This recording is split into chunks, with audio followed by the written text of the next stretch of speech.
When we open up our Bibles to Matthew chapter 1, when we read all those names, it truly makes no sense to us, right? The genealogy of Jesus. But in the genealogy of Jesus, we will see something very striking that is not common in many genealogies of the Jews at the time of Jesus. Well, we will read in verse 3, it says there, and Judah, the father of Perez, and Zerah by Tamar. The woman's name is mentioned there. When we read in verse 5, it says, and Salmon, the father of Boaz by Rahab, and Boaz, the father of Obed by Ruth. We see women's names mentioned. Not just that, Rahab and Ruth were Gentiles. They were not people who were of Jewish origin, and yet their names are mentioned there. Further down, we will see that the mother of Solomon is also mentioned there. Come on. What does that speak to you and me? You see, God works in amazing ways. We can never pattern the ways of God. We can never figure out how God works and who He will use.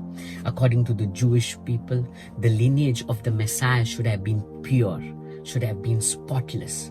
But here we see the lineage of Jesus. We see the names of Rahab. We see the name of Ruth. And we also look at the sin of Bathsheba. It all speaks about something that the Jewish people would have never accepted.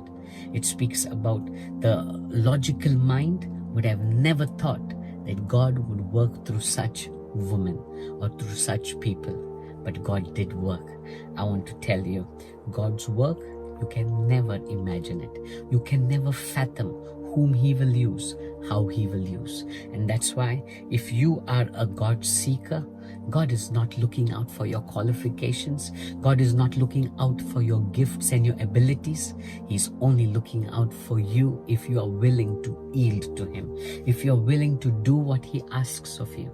And if you say yes to His plan, He will use you in an amazing way. You never know, the line or the generations to come through you will be how great and mighty that God will begin to use, that you would be so instrumental in the days to come. Rahab and Ruth may have never thought that through their line they would see the King David come forth, that through their line they would begin to see Jesus the Messiah come forth. But God used the simple, rejected people to bring forth great news, good news. I want to encourage you. Don't look at yourself. Don't look at how weak you are. Don't look at how incapable you are. Look upon God, because God can do mighty things through vessels that seem weak, through vessels that seem foolish, but who have yielded to Him, who are walking with Him. God can do amazing things. So I want to encourage you. Don't look down on yourself. Look upon the Lord and expect big things from God. God bless you.